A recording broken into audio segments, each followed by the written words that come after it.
Always prepared? Plan, prepare, Jen Martinez. But it's the Mortgage Guys podcast, so she's gonna have to be. You're gonna have to be like. It's gonna have to be the Mortgage Guys and Gals today. Okay. Whatever works. So we're having the Mortgage Gals, and the Mortgage Guys podcast. I'm here with Jen Martinez, and we figured since we're going to do some learning today about all the cool products that one of our best lender partners has, Sierra Pacific Mortgage, we might as well record it and share it with everybody. So spur of the moment, yes, right? So we have a few things on the agenda today. One thing is we want to talk about down payment assistance programs, not just in California, but in other states as well, because those are very regional. And we also want to talk about USDA loans and the power of, so the whole topic is kind of about putting less money down, right? Correct. So first off, let's start with the down payment assistance programs. We just did a whole series on that, or a little mini cast, I guess, if you will, last week. And we talked about how they work and how there are differences. Some have income requirements, some don't, some are regional, some are city. So can you tell us about kind of just that in general? Like, what are the difference between the regionalities of these programs and how they are here and what options people have available to them? How about that? Okay. So in California, you have your California Housing Authority, which is CalHFA. Okay. So that is for the whole state. Depending on the counties, there are different income restrictions, but honestly, they're very generous. Okay. It's very for expensive. CalHFA, they're generous. For CalHFA, they are generous. I mean, it's expensive to live in California. So, just depending, like here in San Diego, your max household income is $231,000. Oh, wow. Okay. So obviously it's very generous. You don't have to be living paycheck to paycheck. You're to not qualify having for to these live things. paycheck to paycheck, Okay. but a lot of us are, right? Right. Especially right now with inflation being high. Oh, yeah. And a lot of the millennials are starting to really want to buy a home. Like they're starting a family. Yeah, but it's like a huge, whoa, that's scary for them. Exactly. Right? Okay. So Exactly. You're speaking my language here. Yes. And so like with CalHFA, your minimum credit score to qualify for this program is 640. Okay, that's approachable. So it's approachable. Yeah. For FHA, and then conventional, just depending on your income limits, it's 660 for like your low income, which is what an 80% your area median income is for 80%. Right, which those, like for example, in San Diego County, it's 93,000, I believe, off the top of my head. That's the 80% That's of the AMI? 80%. Right. They so that just means your upped whole it. household has to make less than 93,000 a year, which a lot of people in that range, it's borderline whether they're going to be able to afford something at that point. Correct. Right? So there's that crossover that's a Yes. problem with those, right? I do feel like the agencies probably need to reevaluate Absolutely. the income limits, Right. just especially in like certain areas like San Diego, Orange County. It's just because properties are just too expensive for how much people are making. Not that they're not making enough money. It's just like getting into a home costs a lot more than that, right? 100%. I mean, the medium home purchase price is $1 million down here in San Diego. There was a report that just went out last week. So if the average median income is 93,000 and the average home price is $1 million, then those don't correlate, right? So Correct. There's a problem. Okay, so with that being said, you said there are like CalHFA programs that are statewide that have a much higher threshold for whether you qualify. Well, right? so there are county down payment assistance programs, like the city of San Diego has a down payment assistance program. Depending on where you are purchasing, they have one for El Cajon, the city of San Diego, the county of San Diego, and then also Chula Vista. Okay. And the way that they look at those is they are looking at the total household, like how many dependents do you have, how many children do you have, How many people are you claiming on your tax so returns? you're more like your residual income. Correct. Kind of like a VA qualification. Correct. All right. So, I mean, obviously, the more people you have in your home and the more dependents you have, the more you're going to qualify for. Yes. Okay. That makes perfect sense. There are guidelines to that, to where you're kind of capped at like a 43-45% debt to income ratio, depending on, which program you go with. Yeah. So, but as a customer, or if we're talking with realtors out here and you have people asking you this, what is their job, right? Should they go and search all these different programs, or who do they talk to, right? I mean, they're going to want to talk to their preferred lender. Exactly. Yeah, absolutely. Okay, I'm glad you picked up on that. So absolutely. So we can be a resource through you being the expert in this field, and so all of a sudden, all of our partners get direct access now to this information. 100%. Right? So we can streamline that process and do a lot of heavy lifting for you. Yes. Right? That's where I think this is really valuable, is these relationships here and what you're offering.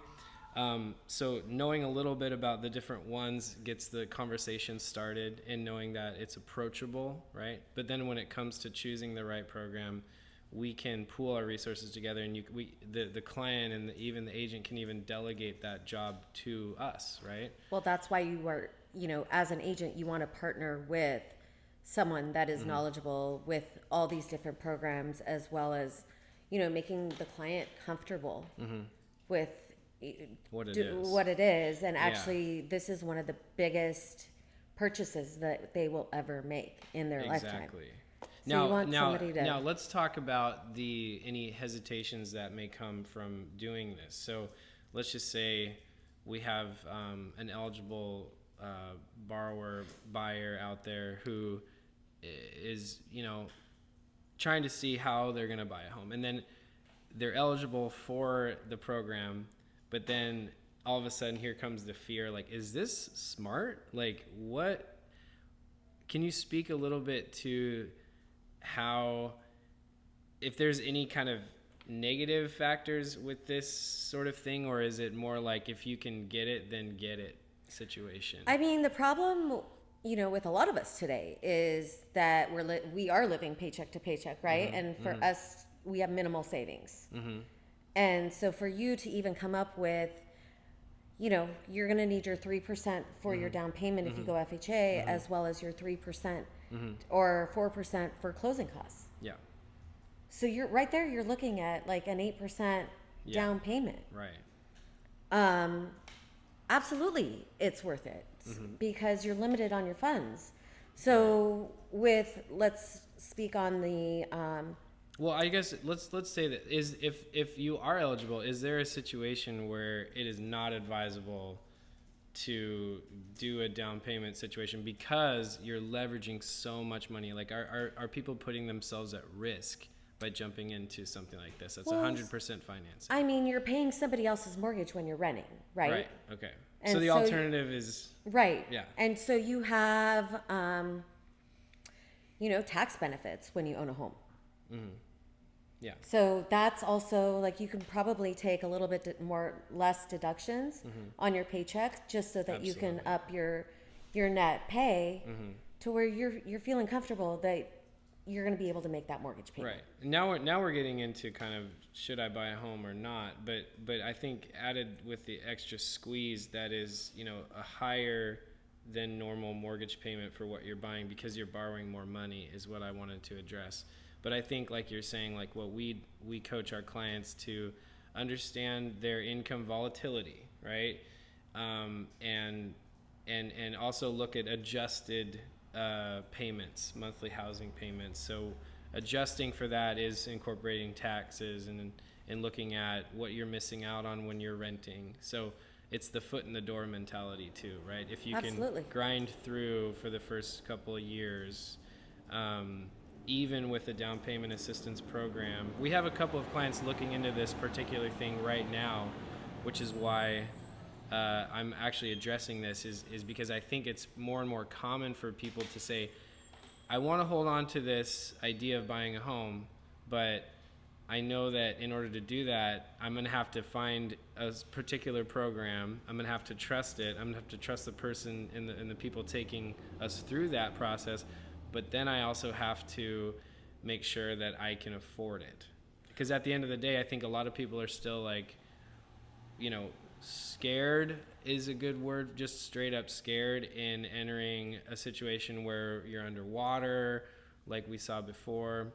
So can you speak a little bit to that about what happens when you're leveraging so much? How do you protect yourself from being able to keep your home if the market changes quickly? Well, so values are always going to fluctuate, right? And this down payment assistance, like Cal Hafa, so it's a silent second. The down payment portion is a silent second. Silent second means that there is no payment that's going to be associated with that. Oh. So it's deferred. Okay. There's a 1% interest rate. So this is kind of like student loans then. It's a little bit more like a student loan, yes. So it's deferred with a 1% interest rate, and it's calculated as simple interest, right? Interesting. So let's say your down payment. So you pay for it later, and you don't have to have a much higher payment. So Correct. You're not overextending yourself Correct. as much as you might think. Correct. You're just kind of like, hey, I need this now, and I'll pay it back later. And that, when is later? Like, when do you end up? Typically, people wait about 3 to 4 years to refinance their house. It just depends. Which in this climate, that could be that's a normal process now anyway. Our forecasts right now for people buying are refinancing within 2 to 4 years. Correct. Okay. And so, you just have to build enough equity in your home to pay off that second mortgage, right? But when rates go down, I mean, that's obviously something that you want to take a look at and see, And then when you refinance, you basically just remove the second loan, and hopefully your home is worth more, and now you can essentially use that equity as a way of qualifying for the refinance when you pay off the new loan, right? Right. Perfect. And it's your piggy bank. And then when you pay off that second loan, is a huge price tag? What are we looking at? It's 1% simple interest, and then is there fees and all that? No. So it's just a 1% interest rate. So simple math is, let's say you borrow $15,000 for your down payment. So 1% times 15,000 is $150 per month. Times 12 is $1,800 per year. That kind of gets added back on there. So you never want to keep that loan forever. This is just your stepping stone to get into your own home. But I think if you compare the 1% interest versus like the natural appreciation rate, which over a more than 1-2 year period is consistently at least 5%, right? So ideally it's channeling you into an equitable position. 100%. Okay. And so let's just do one more devil's advocate. What's the catch? Like how can this work? Like why would an investor want to do this? There's always this mentality like, who's out to get me here? Is this a predatory type of thing? But I think already the answer to that question is like, well, these are put on by state agencies. And they're self-funded. And so it's like there is an amount of risk that they're incurring, but their mission, right? This is the, for example, in this case, is Cal HFA, Housing Finance Authority. So their mission is to get people into homes. Okay, so I think the conclusion here is that if you are looking to get into a home and you're finding that your down payment is not quite there, and you don't see how yourself being able to make that natural savings account enough to where you cannot miss out on the next opportunity, then this could be a great program 100%. for you that's healthy and a good way to. And you're not paying somebody's rent. Right. And you don't have to you have to jump through one hoop usually, right? You have to do some kind of a home ownership counseling program, or it's like a 1-hour course online or something like that. So you have to take an 8-hour course 8 hours, okay. For first-time home buyer. Okay. And it basically breaks everything down for you on, how to budget, just in case the worst happens, what you need to do. Right. But that could be beneficial too. It's 100% beneficial. Yeah. Knowledge is power, right? Right, absolutely. And this program requires you to have a home warranty for 1 year. So, which I believe that a lot of people, like a lot of first time home buyers that don't use this program, kind of miss out on. Because what if something breaks? What if your air conditioner breaks and it's $1,000? Well, maybe you don't have that $1,000. So maybe this course is actually going to promote that confidence you need in order to do it in the first place, right? We hope so. 100%. I mean, you know, our philosophy here: plan, prepare, home. It's all over, and it's about educating and building confidence. And so that part of it is like mainly aligned with who you're working with, but also doing the right research, like doing these types of things. And the idea is you get into it and you're good enough to where you're not second guessing whether you should Absolutely. do it. Great. So that was Cal HFA, for example. That was Cal HFA. And why don't we just leave them with this? Like there's other programs out there in whatever state you're in.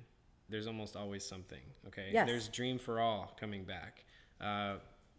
Everyone's always talking about that. It's easy to, now that has limited funding. It's a little different. Let's name off a few of the other ones. There's local to San Diego where we're at. You've got Riverside County. Okay. You've got the city of Santa Ana. Okay. There's the Empower program up in Northern California. We are working on doing a national down payment assistance program. Hopefully it'll be out in the next 90 days. Okay. And for people that have made it this far, just to reiterate, to Jen over here is Sierra Pacific. Sierra Pacific, yes, so, wholesale. And I think the main reason that we have you here talking about this is you've already clearly demonstrated to me that you are like the one that can do this and will do it. And so let's talk about quickly how you execute it. Like what's a normal, is it just like a normal loan? Or it is just like a normal loan. All right. For the Cal HFA, right? When you're dealing with the cities or the counties, it's a different. Right. That's stuff we have to. That's the stuff that you have to work on. Which we do. But my underwriters are knowledgeable about the community seconds. Like I've got some of the best underwriters in the wholesale space. You can also, we're a direct, service lender. So you have full access. Oh, that's nice. To speak to the underwriter, work through any kind of bumps that you may come through. Yeah. I mean, we're here to help you. We're here to help you close loans. And I have actually, I can attest to that. Like when you call in, we're as brokers, we're here to be the eyes and ears and the facilitators with everything. And when we can't have direct access to the underwriters, it makes it a lot harder. And so that is great. And especially your role. I mean, you definitely go above and beyond with what you're doing because you're there to kind of assist us, but in reality you're basically in there helping process and all that stuff too. So that, I try. That really helps I mean, a lot. there's people behind the transaction, right? It's not just a number. So like I did your job at one point, and so I know what you're going through as well as what your clients are going through, and so I do try to make sure that everything goes smoothly. Yeah, I think that's probably the number one thing that people don't realize about what we do is all the different hats we wear. Because this is actually not perfectly comfortable for me to be, in front of the camera all the time or doing podcasts. But, I've just embraced the fact that if we don't show people what it is that we do, if we don't show our faces and get out there, because we can only rely on our closed network, which we're so very grateful for our past clients and the people we know, and we get so many referrals from our happy clients. But we are also trying to get out there to just broadcast, as best we can that this is what we do for one, and that we have all kinds of solutions here. But not just that, it's like, look at these guys over here. I mean, they're working away, doing any one of 10 different probably tasks, whether it's putting together a new scenario for someone, building a custom calculator, or maybe they're just researching all the different programs that we could use and all that. So I love that that, and that you have to do the same thing, right? You Absolutely. have to service us as loan officers to help us navigate what's out there. Well, our reputation is everything, right? Yeah. So when my name comes up, I don't want it to be like, oh yeah, she doesn't care. Just like how you... Or she doesn't have time for me. Or she doesn't have time for me. Or it's just like when an agent calls you, you don't want them to feel that way about you. And Oh so, yeah, I mean it's actually interesting. Some of the best agents I've worked with, they probably weren't even really on my radar as far as like someone that could be a great fit. A lot of the ones we end up working with and growing great relationships with are the ones that we just kind of get. I call the arranged marriage, where we're like, you know, a client really likes working with us, but then they really also like working with this agent, and then we're like, hey, so we're gonna be in the cockpit together, you know, like so that's always really fun, but having those partners is really cool. absolutely. You know, and I think for you it's probably similar, where you're you know, you're working with different LOs, and then maybe in some case a lot of people in your position they'll actually switch working with different companies too, right? And so then you have to kind of like Start all over, understand what your company does well, and great. So I think we can move on from the down payment assistance, and let's just talk about a little bit. Now, first off, I'm going to ask you questions I already know the answer to, but what is a USDA loan? So it's a government-backed security that basically is in rural development. Mm-hmm. Right? Okay. So the government would like you to purchase homes that are in rural development, and they actually, you can get 100% financing. Okay. Interesting. With this so program. It's not FHA, it's not conventional, it's not VA, and it's a whole separate loan product, correct? Correct. And it's backed by it gets pulled into a different pricing, different underwriting. Correct. Everything. So Correct. if you haven't heard about it, USDA loans, are they What is great it for that- people living in the city?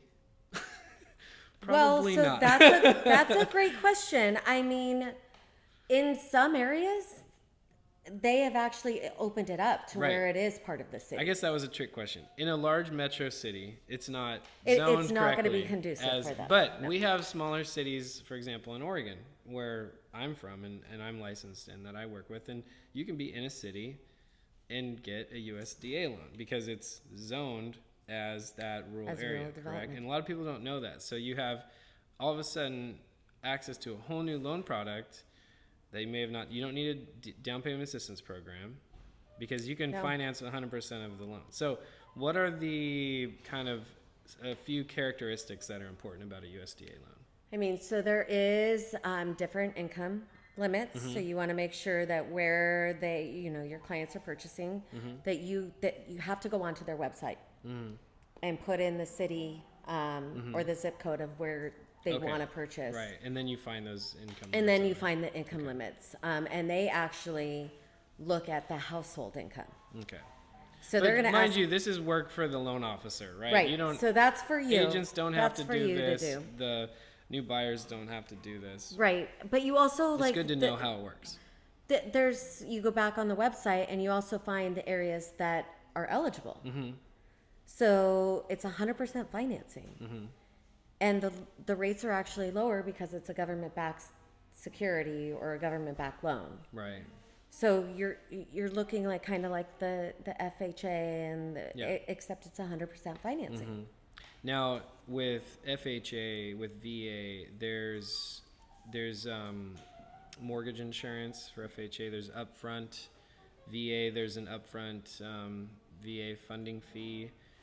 What is the USDA charge for the? Is there an upfront? There is it's a guaranteed rate, Oh yeah, that's right. It's a USDA. and I may get guarantee. fired because I don't know that That's off the top okay. of my Yeah, head. I'm putting you on the spot here, but there is but it's changing. Like I remember in the Obama years, he made 2 adjustments to the FHA upfront fee, and I always have to refer back to what it is. And VA is always changing with LTVs and all that too. So again, that's going to vary depending on. Correct. For 100% financing, I'm sure that it's fixed at a percentage.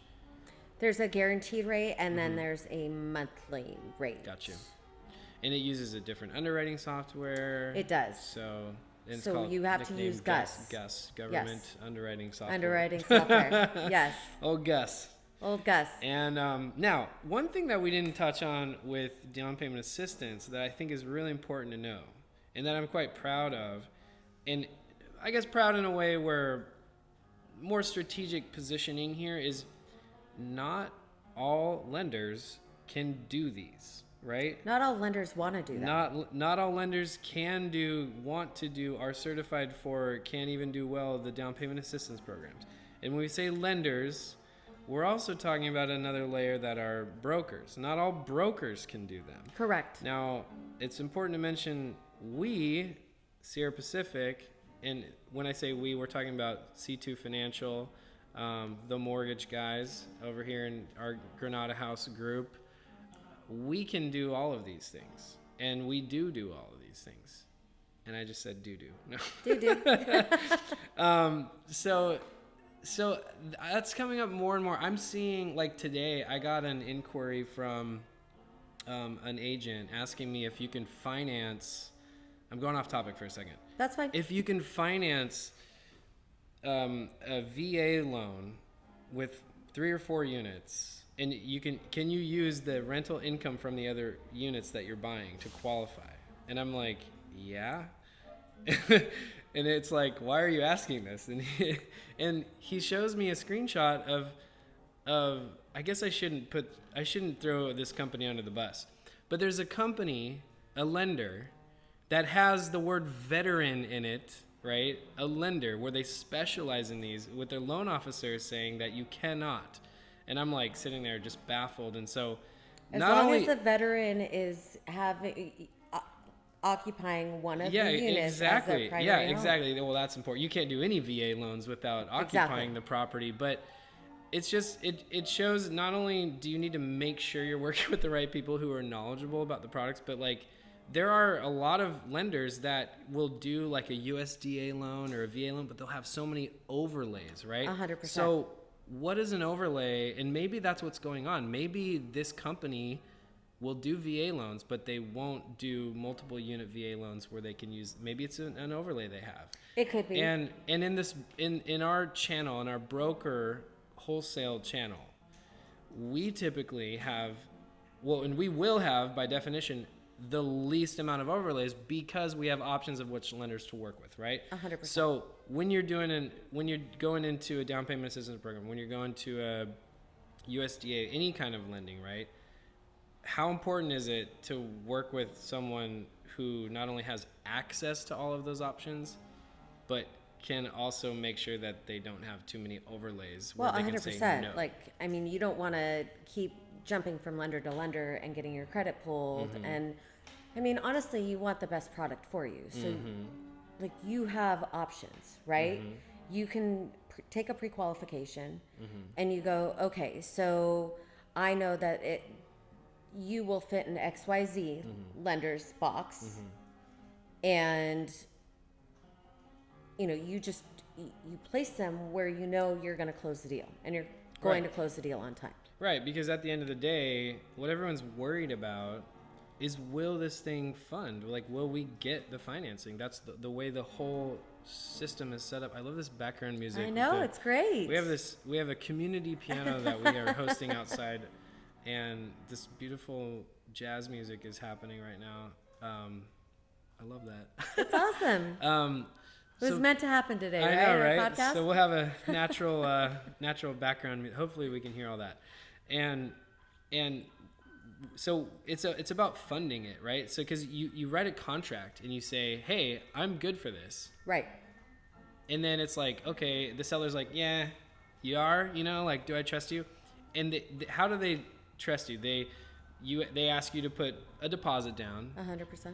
They ask you to show that you're qualified. Like, how does that, I want to know because you were a loan officer, you know how important this is to work with agents and demonstrate that confidence in which ultimately is kind of a pre-approval letter, right? Right. So tell me about a pre-approval letter and how are they different, and how have you seen different loan officers and lenders go about them, and what is your opinion on all that?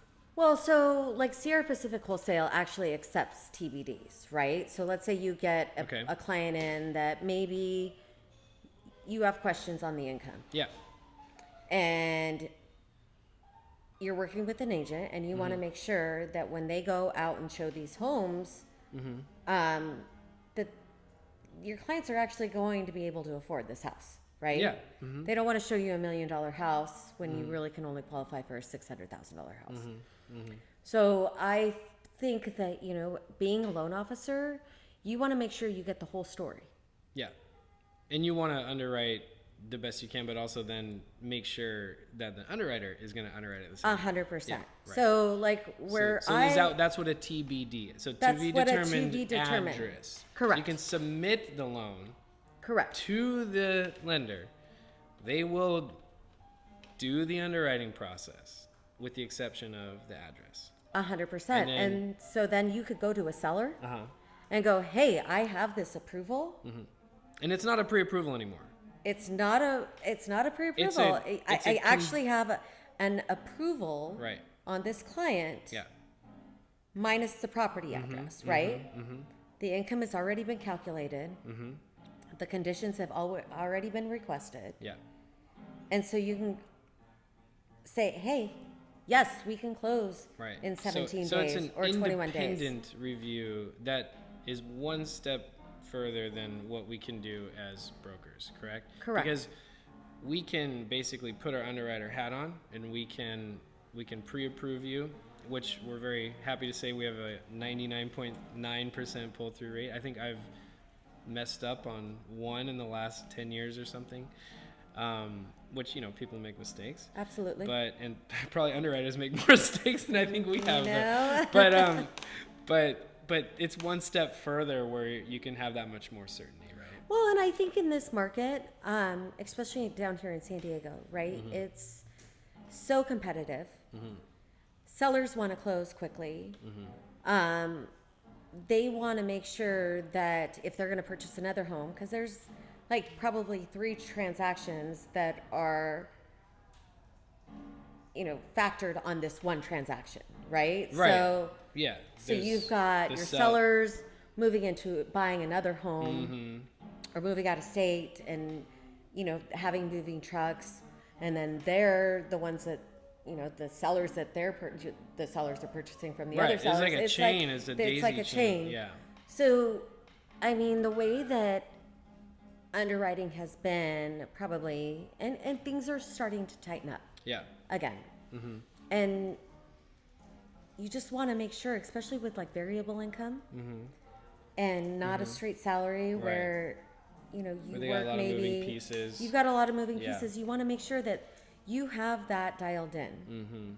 So Right. that, you know, when you're like, you go and offer that contract and that offer to an agent Yeah.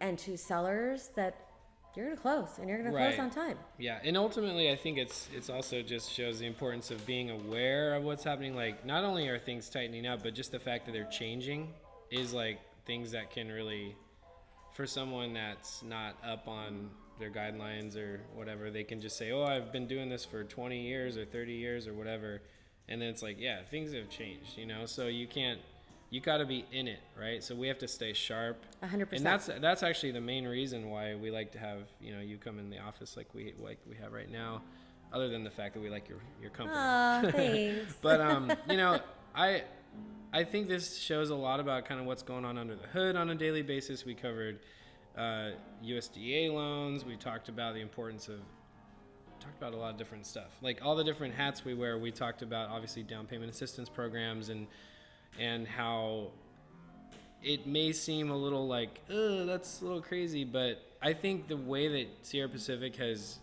demonstrated that they've got these on lock, you guys like are owning that niche, I think is really impressive, and it makes me confident, right? And because there has to be like this whole, we have a, you know, fiduciary responsibility here with our clients. Like we have to make sure that if we're writing our name on it, and we're expecting you guys to perform, that it's going to be done. 100%. So I think we showed that. Where does this confidence come from when we say it's good, this pre-approval is good, right? it kind of shows a little bit more of the backstory. It's from having someone that's knowledgeable go, okay, yes, yeah, we can absolutely. So if you're an get this agent done. listening to this, hopefully some takeaways are, make sure you have a lender in your Rolodex. Can I say that now? Pocketbook. Rolodex, your virtual Rolodex. I just like saying that word. That can do everything.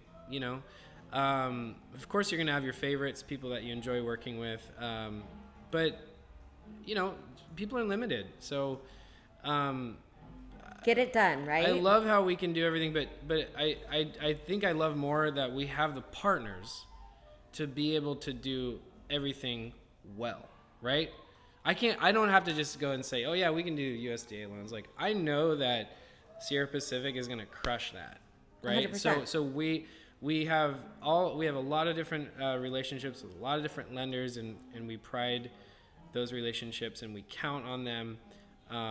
So I champion the wholesale market in general, as opposed to working with a direct lender, and especially C2 Financial, which is one of the largest in the nation, if not the largest by volume, who have more relationships than probably any other broker out there that we maintain regularly.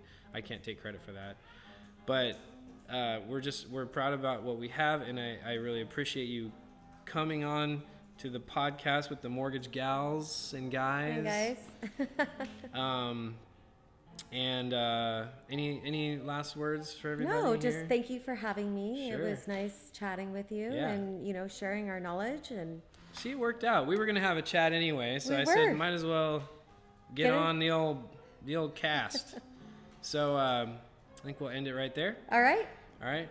Fist Thanks bump. so much. Woo!